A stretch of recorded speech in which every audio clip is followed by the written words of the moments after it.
Assalamualaikum warahmatullahi wabarakatuh. Selamat datang di kelas pembelajaran daring pemrograman dasar bersama saya, Bu Nisa. Kali ini kita akan belajar mengenai pengenalan pemrograman dasar.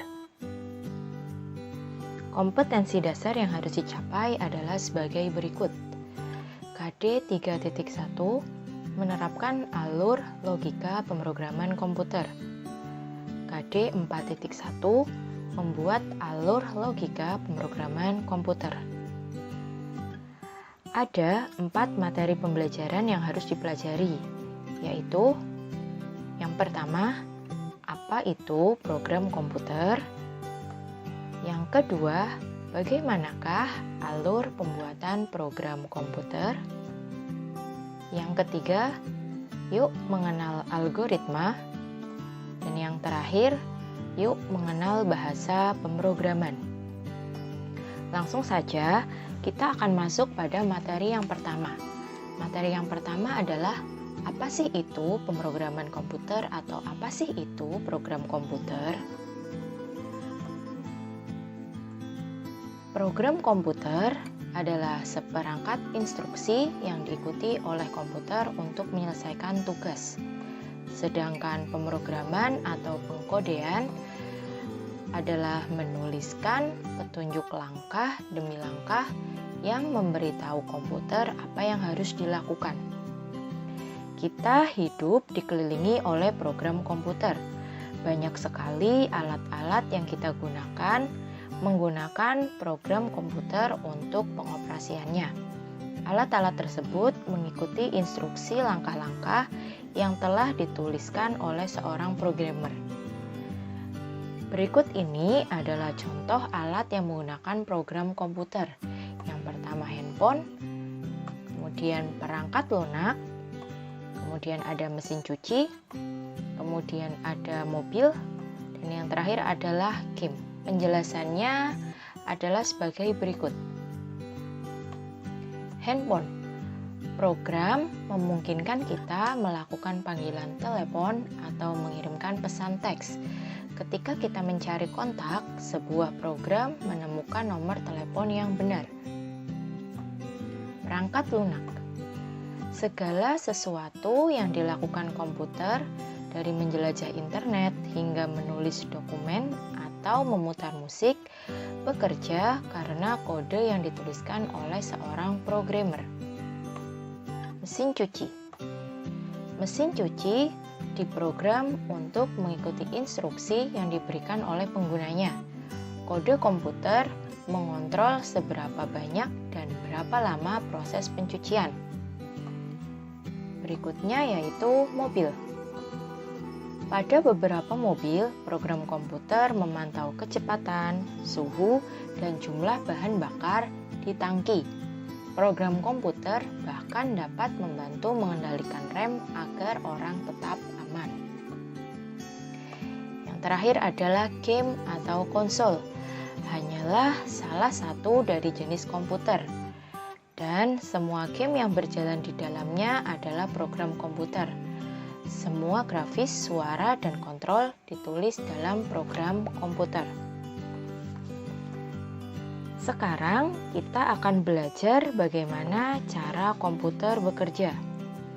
Komputer mungkin terlihat sangat pintar, tetapi sebenarnya komputer adalah sebuah mesin yang mengikuti instruksi dengan sangat cepat dan akurat.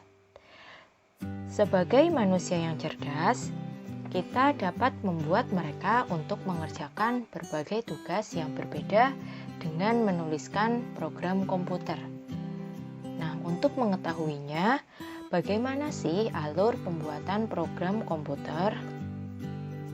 Cara kerja komputer. Komputer tidak bisa berpikir. Komputer tidak akan melakukan apapun dengan sendirinya. Terserah dari programmer komputer untuk memberikan instruksi. Menulis program memberitahu komputer apa yang harus dilakukan dengan menuliskan satu set instruksi yang terperinci yang disebut dengan program. Setiap instruksi harus cukup detail sehingga komputer memahaminya. Jika instruksi tidak benar, maka komputer tidak akan berperilaku sesuai dengan apa yang kita inginkan. Bahasa pemrograman. Komputer hanya bisa mengikuti instruksi dalam bahasa yang mereka pahami. Terserah programmer akan menggunakan bahasa mana yang terbaik dalam pembuatan program tersebut. Berikut ini adalah alur dan prosedur pembuatan program komputer. Pertama adalah masalah. Pembuatan program komputer pasti diawali dengan adanya masalah yang harus diselesaikan. Setelah masalah, pasti kita akan menemukan yang namanya algoritma. Masalah tersebut dianalisis dan kemudian dibuat algoritmanya sebagai pedoman pembuatan program. Yang ketiga adalah pengkodean atau pemrograman. Proses pembuatan program sesuai pedoman algoritma menggunakan bahasa pemrograman. Dan yang terakhir adalah solusi. Solusi ini adalah yang akan tercapai berupa output atau hasil, yaitu sebuah program komputer. Nah, setelah kita mengetahui alur dan prosedur pembuatan program komputer, di sini yang paling penting adalah bagaimana kita mengetahui algoritma dari masalah yang akan kita selesaikan, kemudian menggunakan bahasa pemrograman untuk membuat sebuah program komputer. Nah, yang harus kita ketahui adalah algoritma. Nah, sebenarnya algoritma itu apa sih? Marilah kita mengenal algoritma. Definisi algoritma. Algoritma adalah urutan langkah-langkah logis penyelesaian masalah yang disusun secara sistematis. Logis di sini artinya sesuai dengan logika manusia.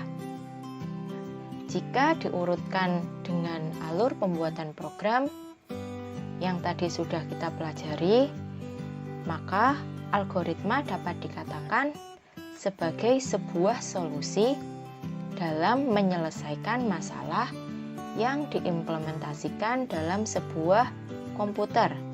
Dengan kata lain, algoritma nantinya bisa digunakan untuk membuat aplikasi dalam menyelesaikan masalah.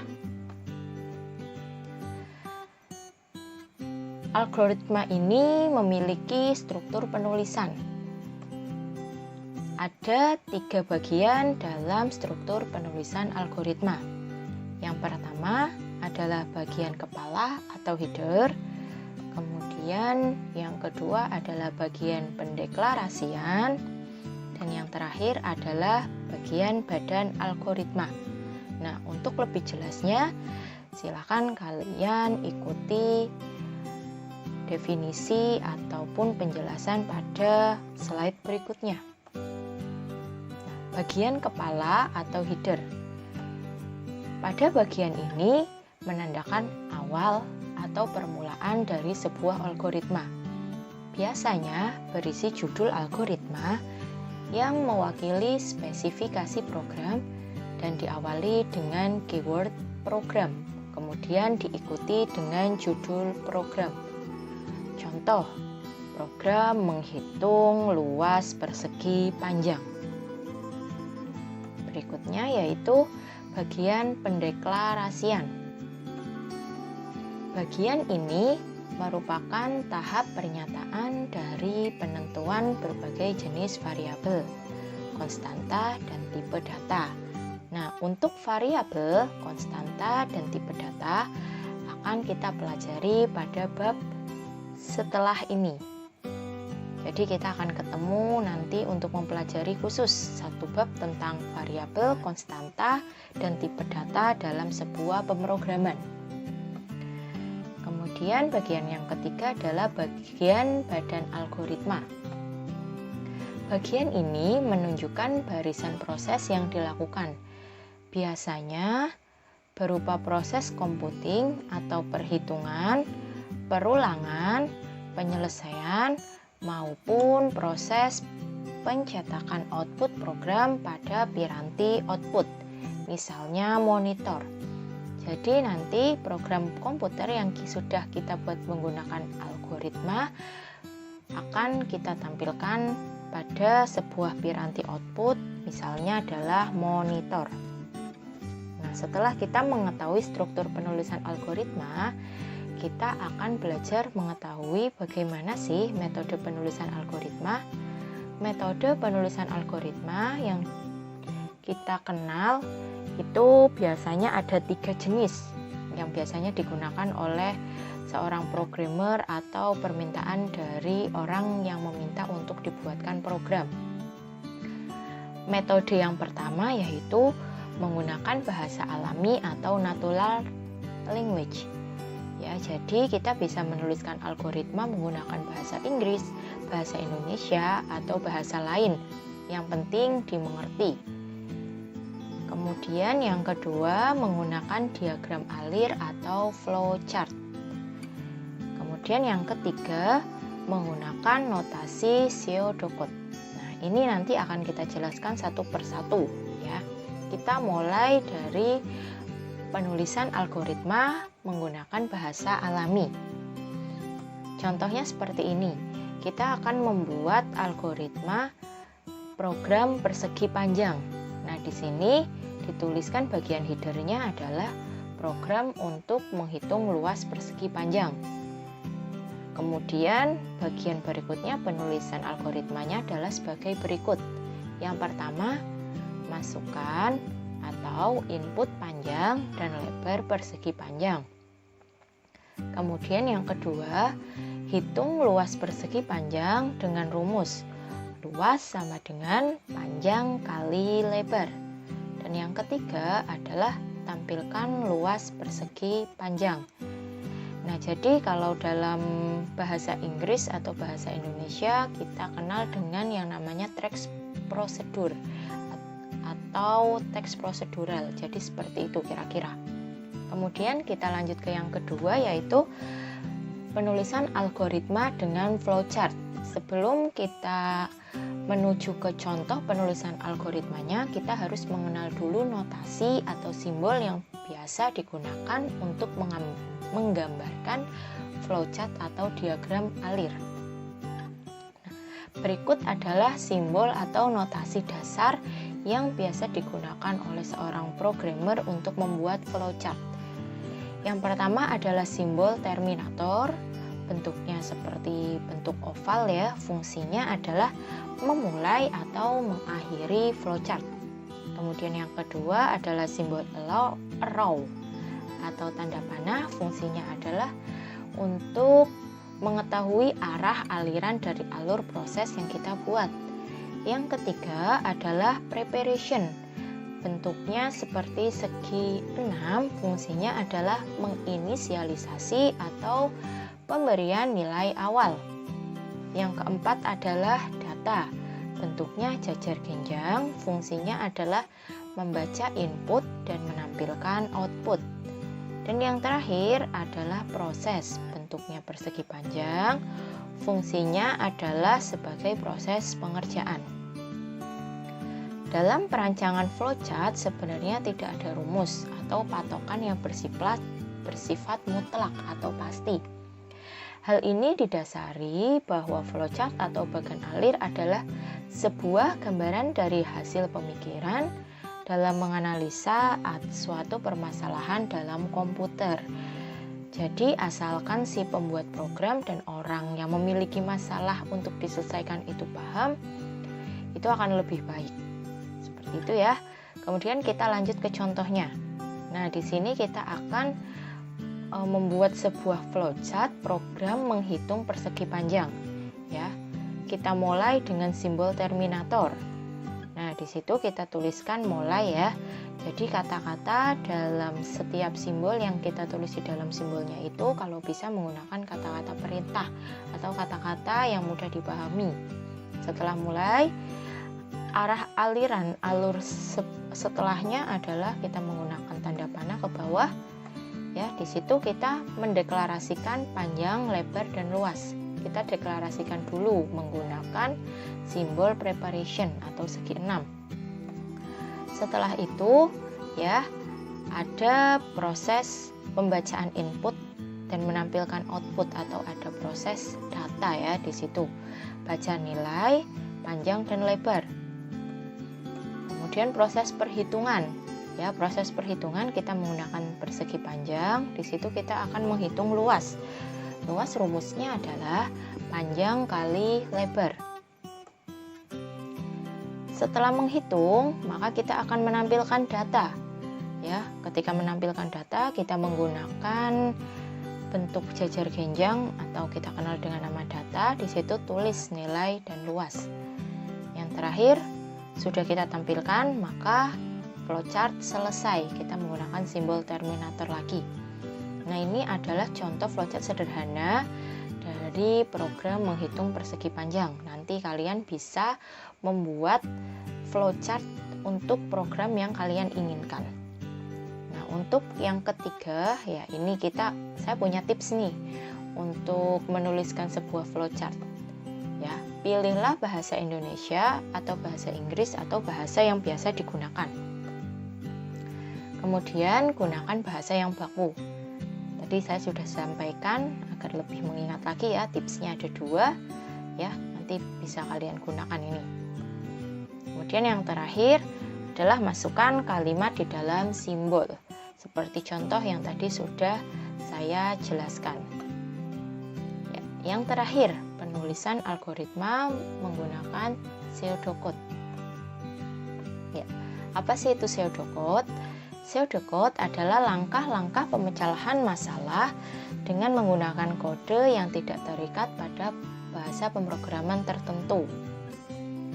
Ciri-cirinya yang pertama, menggunakan pola bahasa Inggris yang simple.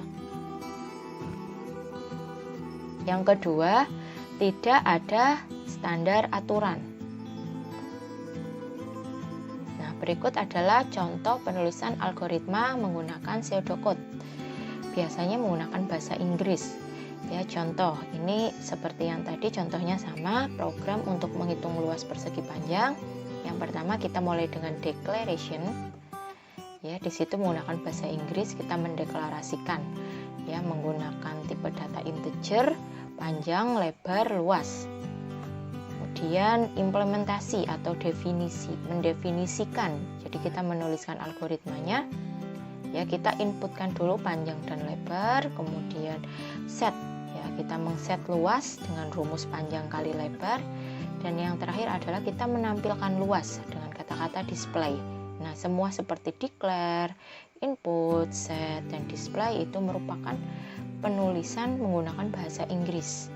Ya, penulisan untuk menuliskan pseudocode biasanya menggunakan kata-kata bahasa Inggris seperti itu. Nah, sampai sini sudah dipahami tentang penulisan algoritma. Ya, nanti silahkan di akhir dari pembelajaran ini kita akan mencoba untuk berlatih membuat sebuah algoritma untuk program. Ya. Nah, ini materi yang terakhir ya. Materi yang terakhir adalah yuk mengenal bahasa pemrograman. Bahasa pemrograman itu apa sih? Ya, yang kalian kenal kan saat ini kan biasanya bahasa Indonesia, bahasa Inggris, bahasa Jerman, bahasa Jepang ya. Ternyata komputer itu mengenali sebuah instruksi atau perintah dari penggunanya itu menggunakan bahasa pemrograman atau kita kenal dengan bahasa mesin. Ya, bahasa pemrograman adalah sekumpulan kosakata dan struktur bahasa yang digunakan untuk memberi perintah pada komputer agar melakukan apa yang kita mau. Ya, contoh bahasa pemrograman yang biasa digunakan untuk membuat program komputer adalah sebagai berikut. Nah, program penjumlahan 2 bilangan. Nah, seperti ini. Jadi bahasanya mudah, yang penting kita menggunakan kode bahasa yang biasanya digunakan. Ya, nanti contoh-contoh bahasa pemrograman itu ada banyak sekali, akan kita bahas pada sesi setelah ini. Nah, berikut jenis-jenis bahasa pemrograman. Ya, yang pertama yang biasa digunakan bahasa C. Ya, bahasa C ini merupakan bahasa pemrograman tingkat tinggi dan bisa digunakan untuk membuat program apa saja. Bahasa C ini dijuluki juga sebagai Good Programming Language. Artinya bahasa C adalah ayah dari semua bahasa pemrograman. Nah, berikutnya bahasa C++. Bahasa C++ ini biasanya digunakan untuk membuat berbagai aplikasi. Misalnya nih, aplikasi pengolah gambar, software gadget, game, hingga sistem operasi baru. Bahasa pemrograman C++ dikembangkan dari bahasa pemrograman C. Berikutnya adalah bahasa pemrograman JavaScript. Bahasa yang digunakan untuk menambahkan fitur interaktif pada halaman web dan aplikasi. Biasanya digunakan untuk memvalidasi data formulir dan mengembangkan game. Berikutnya, bahasa pemrograman Java. Bahasa pemrograman Java digunakan oleh Google sebagai bagian integral dari sistem operasi Android dan membuat aplikasi Android. Java diciptakan dengan tulis sekali, jalankan di mana saja, atau kita kenal dengan nama Wora. Sehingga kode yang ditulis pada satu mesin dapat berjalan di mesin lainnya. Yang berikutnya adalah bahasa PHP ya. PHP di sini bukan pemberi harapan palsu. Ya, nanti kalian bisa cari PHP di sini termasuk singkatannya apa kalau dalam bahasa pemrograman komputer. Bahasa pemrograman yang digunakan terutama untuk mengembangkan halaman web dinamis. Ya, jadi ketika kalian ingin melakukan atau membuat sebuah web, itu biasanya kita belajarnya adalah bahasa PHP. Kemudian yang terakhir ya, contoh yang terakhir adalah bahasa Python. Bahasa Python ini ya adalah bahasa pemrograman yang digunakan di berbagai platform yang berfokus pada tingkat keterbacaan kode dan merupakan salah satu bahasa yang populer berkaitan dengan data science, machine learning, dan Internet of Things atau IoT.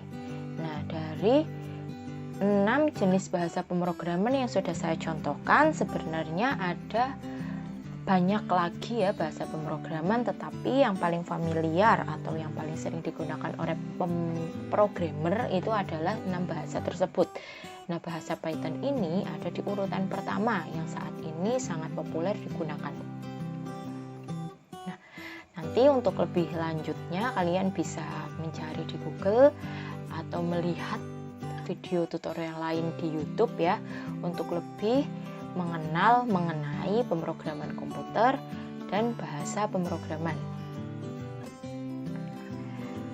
Di pembelajaran saya pasti tidak akan lupa dengan tugas ya, untuk mengerti lagi biar kalian tambah paham lagi dengan apa yang tadi sudah saya jelaskan. Di sini saya akan berikan sebuah tugas, yaitu yang pertama ya, hanya ada satu sebenarnya tapi 2 permasalahan. Buatlah algoritma dalam bahasa Indonesia dan juga menggunakan flowchart untuk yang pertama menghitung luas segitiga, dan yang kedua adalah menghitung sisi miring pada segitiga siku-siku. Silahkan kalian tuliskan hasil tugas kalian pada buku besar batik ya. Dan kemudian materi yang sudah saya sampaikan tadi silahkan kalian ringkas, kalian rangkum ya, kalian tuliskan kembali pada buku batik ya, agar kalian lebih paham lagi. Mungkin cukup sekian video pembelajaran yang saya sampaikan. Semoga tadi apa yang sudah saya sampaikan bermanfaat untuk kalian, dan sampai bertemu lagi di video pembelajaran berikutnya. Dari saya cukup sekian. Wassalamualaikum warahmatullahi wabarakatuh.